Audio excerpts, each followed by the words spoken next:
வயநாடு நிலச்சரிவு நிவாரண நிதிக்கு சென்னையைச் சேர்ந்த பெண் ஆட்டோ ஓட்டுநர் ஒருவர் ஒரு வார இறுதி நாட்களில் தான் ஈட்ட மொத்த வருமானத்தையும் வழங்கி வருகிறார். நிதி உதவி போதும் என கேரள அரசு அறிவிக்கும் வரை உதவியை தொடரப் போவதாக அவர் அறிவித்துள்ளார்.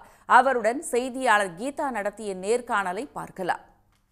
கேரள மாநிலம் வயநாடுங்கிற மாவட்டத்தில் கடந்த 30ஆம் தேதி ஏற்பட்ட நிலச்சரிவின் காரணமாக பல்வேறு பகுதி பாதிப்படைஞ்சிருக்கு.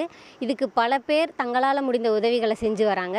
சென்னையில் ராஜி என்ற ஆட்டோ ஓட்டுநர் இதற்கு பல உதவிகளை செஞ்சு வராங்க. அவங்க நம்மளோட இருக்காங்க. அவங்கக்கிட்ட சில கேள்விகளை கேட்கலாம். மேம் வணக்கம்.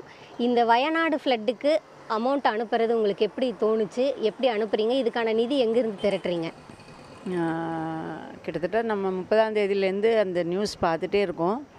ஒரு ஊரே அழிஞ்சு போச்சு. சிட்டிசன் படம் மாதிரி அந்த ஒரு ஊர் சுத்தமாகவே அழிஞ்சு போச்சு. அப்போ என்ன பண்ணலாம் அப்படின்னா, சும்மா ஏதாவது சின்ன பாதிப்புன்னா ஏதாவது கொஞ்சம் கொடுக்கலாம். ஆனால் மிகப்பெரிய பாதிப்பு. உலகமே இந்த மாதிரி ஒரு பாதிப்பை பார்த்துருக்குமா அப்படின்னு தெரியாது. அப்போ அந்த மாதிரி ஒரு என்ன பண்ணலாம் அப்படின்னு யோசித்தேன். சரி, நம்ம பணமாகவே கொடுத்துருவோமே, இது எப்படி கொடுக்கலாம் அப்படிங்கும்போது அவங்களே முதலமைச்சரோடதெல்லாம் சொல்லும்போது அப்போ தான் ஒரு ஐடியா தோணுச்சு.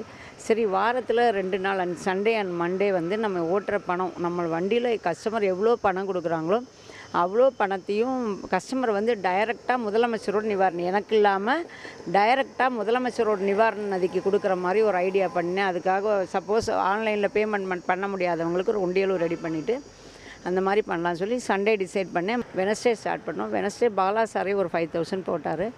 ஃபாரின் கஸ்டமர் ஒருத்தர் 7000, கொச்சின்லேருந்து ஒருத்தர் 1000 ருபீஸ் கொடுத்தாரு. அது இல்லாமல் நான் வண்டியை ஓட்டுனது போக அன்றைக்கி என்னென்னா ஸ்டார்ட் பண்ணும்போதே ஒரு 3 மணி ஆயிடுச்சு. 2:45 3 மணி ஆயிடுச்சு. அதுக்கப்புறம் அன்றைக்கி நைட்டு 10 மணி வரைக்கும் ஓட்டும்போது கிட்டத்தட்ட 14,000 சில்லான் ரூபாய் நம்மளுக்கு அன்றைக்கி ஒரு நாள் கலெக்ஷன் ஆகிருக்கு. அரசாங்கம் அந்த ஃபண்டு என்னைக்கு க்ளோஸ் பண்ணுறாங்களோ அது வரைக்குமே கண்டினியூவாக கொடுக்கறதா தான் நான் முடிவெடுத்திருக்கேன். இந்த வயநாடு நிலச்சரிவுக்காக சின்ன சின்ன தொழில் செய்கிறவங்க கூட தங்களால் முடிந்த உதவிகளை செய்யணும்னு செஞ்சு வராங்க. இது அந்த வயநாட்டிற்கு மிகப்பெரிய அளவிற்கு உதவியாக இருக்கும்னு நம்புகிறோம். ஒளிப்பதிவாளர் அன்பழகனுடன் செய்தியாளர் கீதா. சன் நியூஸ் வாட்ஸ்அப் சேனலை ஃபாலோ செய்யுங்கள். QR கோடை ஸ்கேன் செய்து சன் நியூஸோடு இணைந்திருங்கள்.